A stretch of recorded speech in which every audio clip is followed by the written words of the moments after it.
Bismillahirrahmanirrahim. Alhamdulillahirabbil alamin wa sallallahu ala sayyidina Muhammad wa alihi at-tayyibin at-tahirin wa ashabihil mayamin al-muntajabin wa man tabi'ahum bi ihsanin ila qiyami yaumiddin. Assalamualaikum warahmatullahi wabarakatuh. Waalaikumsalam. Sama kita panjatkan puja dan puji syukur kepada Allah Subhanahu wa taala yang telah memberikan kesempatan kepada kita untuk berdiskusi malam ini, saling tukar pikiran tentang berbagai hal yang insya Allah bermanfaat dalam kehidupan kita. Saya ucapkan terima kasih kepada Al-Hikmah Institute, begitu juga kepada para narasumber sebelumnya yang sungguh banyak materi yang sudah kita serap bersama, sungguh banyak bahan-bahan yang mungkin membuka pikiran kita semua untuk kemudian mampu saling mendengarkan dan kemudian kita cerna serta kita pikirkan, kita renungkan untuk kemudian mungkin kita ambil yang paling baik di antara berbagai mutiara-mutiara yang sudah disampaikan. Kalau memungkinkan, saya juga mau share PowerPoint. Sudah jadi co-host belum ya? Ya. Belum kayaknya. Teman-teman admin mungkin boleh dibantu. Ya, sudah saya jadikan, Ustaz. Iya.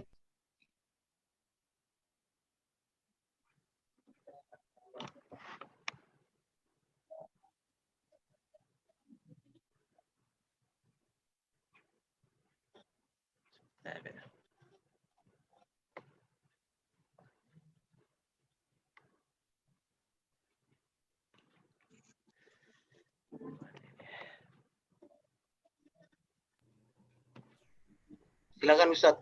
Ya, Sudah sebentar. host. Ya. Oke, saya coba.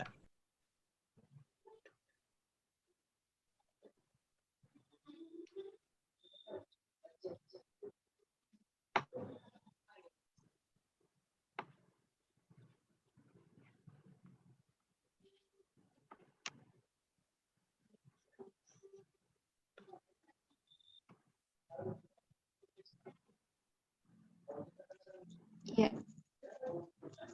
Bisa ditampilkan, Ustaz? Oke, ya, saya coba ya. Mudah-mudahan. Iya.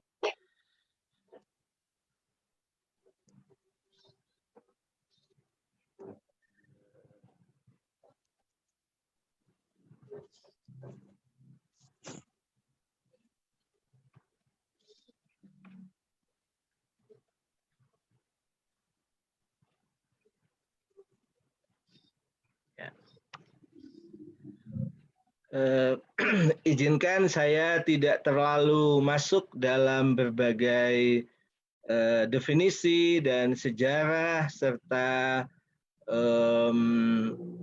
apa yang mungkin sudah banyak dibahas oleh narasumber sebelum saya, Pak Dr. Safil, begitu juga Pak Dr. John C.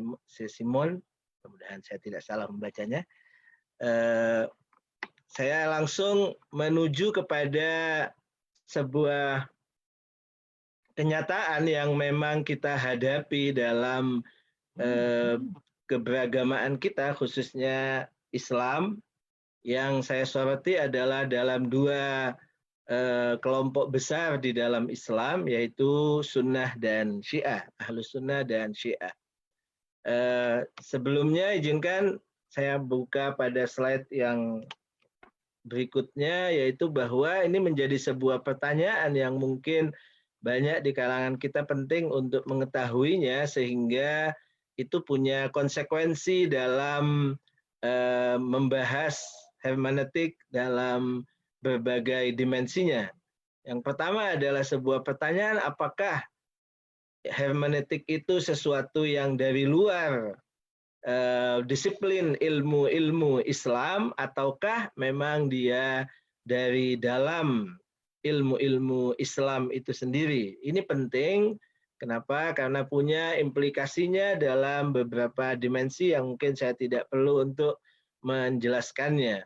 Tetapi secara ringkas bisa kita bagi atau bagaimana kita memandang hermeneutik itu. Kalau dia adalah sebagai sebuah ilmu, pemahaman saya sejauh ini adalah dia memang dari luar, tidak ada sebelumnya di dalam disiplin-disiplin yang ada dalam ilmu-ilmu Islam yang kita kenal dengan nama al-ulum al-islamiyah, itu sebuah ilmu khusus yang disebut dengan ilmu hermeneutika.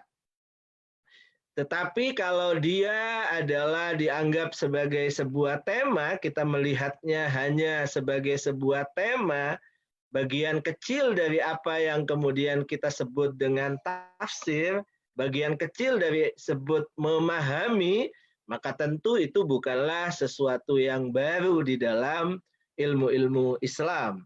Dalam ilmu-ilmu disiplin Islam, dikenal beberapa ilmu yang di dalamnya itu membahas tentang bagaimana kita memahami sebuah teks, baik itu Al-Quran ataupun yang lainnya.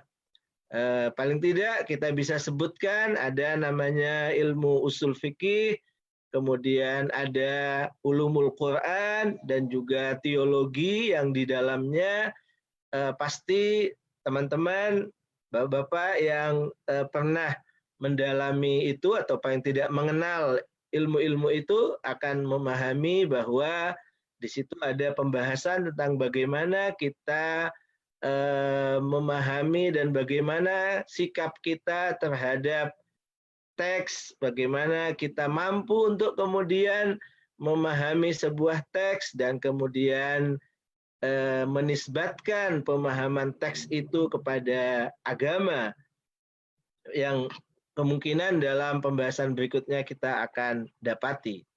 Karena itu ketika kita memahami hermeneutik itu adalah sebagai sesuatu yang dari luar, khususnya ketika kita menganggapnya sebagai sesuatu yang tema saja, bukan sebuah ilmu yang spesifik dalam artian punya metodologinya sendiri dan dia punya pembahasannya sendiri sebagaimana disiplin-disiplin ilmu yang lain, maka tentu kemudian kita akan mendapati adanya respon ya ketika kita memahami itu dari luar dan kita menganggapnya sebagai katakan sesuatu yang ada di dunia lain, yakni di dunia selain Islam, katakan Barat.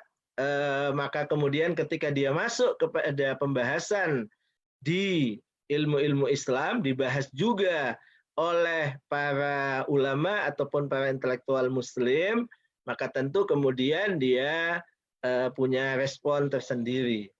Saya tentu mencatat sebagai sebuah catatan kecil dalam waktu yang singkat ini, paling tidak saya bisa sebutkan bahwa dalam dunia dua kelompok besar Islam ini, Ahlus Sunnah dan Syiah, kita bisa melihat ada situasi yang terbalik, ini berbeda dari sisi apa yang kemudian kita sebut misalnya mainstream dan pandangan pribadi-pribadi. Tidak bisa dipungkiri bahwa mainstream daripada saudara-saudara kita muslimin Ahlus Sunnah itu menolak hermeneutik masuk di dalam cara untuk kemudian menafsirkan, seni untuk menafsirkan, metode untuk kemudian menafsirkan Al-Quran. Kita bisa temukan banyak ceramah, banyak misalnya di YouTube, misalnya juga tulisan-tulisan para akademisi sekalipun, katakan UIN, beberapa tulisan dari UIN misalnya, itu akan kita temukan bahwa para ulama kita secara mainstream itu menolak kemudian hermeneutik menjadi bagian daripada tafsir atau bahkan kalau sebagian dengan bahasa mengganti tafsir yang ada, mengganti apa yang kemudian dalam ilmu-ilmu Islam itu dibakukan sebagai sebuah ilmu yang kita kenal dengan ulumul Quran, misalnya beberapa disiplin-disiplin ilmu yang harus dikuasai oleh seorang mufassir yang tadi juga sudah disinggung oleh narasumber yang pertama, yang kemudian itu dimasukkan di dalamnya hermeneutik atau menggantikan itu, banyak yang menolak. Bahwa dia bagian daripada bacaan, cara membaca, dia adalah bagian salah satu metode untuk memahami teks. Sebagian besar mungkin menerima itu, tetapi kemudian memperkecualikan kitab suci Al-Quran sebagai bagiannya. Karena alasan-alasan yang mereka sampaikan bahwa mungkin tadi sudah disinggung sebagiannya oleh narasumber pertama, bahwa Al-Quran punya bahasa yang berbeda. Al-Quran juga adalah firman Tuhan, firman Allah Subhanahu wa taala. Dan kelompok mainstream ini juga memahami bahwa memang ketika dia berkembang di dunia Kristen terlebih dahulu daripada Islam, yang berusaha untuk mereka memahami kitab suci, yang kitab suci katakan Injil dan Al-Quran, tanpa bermaksud apa-apa, tetap menghormati bahwa dalam keyakinan Kristen yang juga tadi kita sering dengar, beberapa kali kita dengar dari Pak Pendeta Dr. John C. Simon, bahwa Injil itu memang diyakini sebagai tulisan daripada para murid-murid Nabi Isa alaihissalam, begitu kita menyebutnya, yang kemudian dibukukan.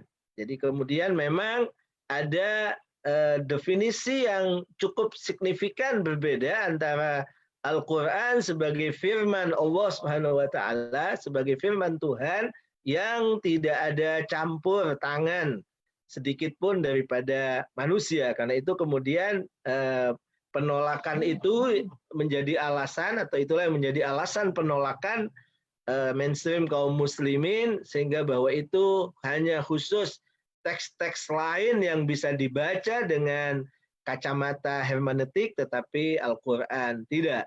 Tetapi ada pribadi-pribadi, pemikir-pemikir di dalam kaum muslimin Ahlus Sunnah yang menerima, walaupun mungkin tidak utuh ya, pada sebagian-sebagian, seperti pada katakan tulisan Fazlur Rahman, kita bisa melihat beliau juga menerima pada sebagian daripada apa yang disampaikan dalam hermeneutik.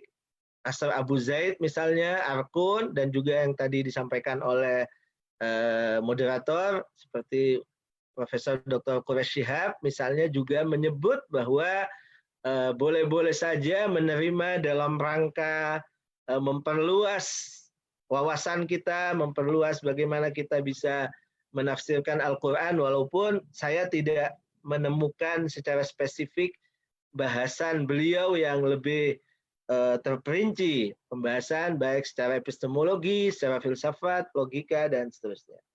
Tetapi ini berbeda dengan apa yang saya dapati, paling tidak bacaan saya dalam kaum muslimin kelompok kedua dalam Islam, yaitu dalam Syiah, yang justru terbalik. Mainstreamnya adalah itu tidak menolak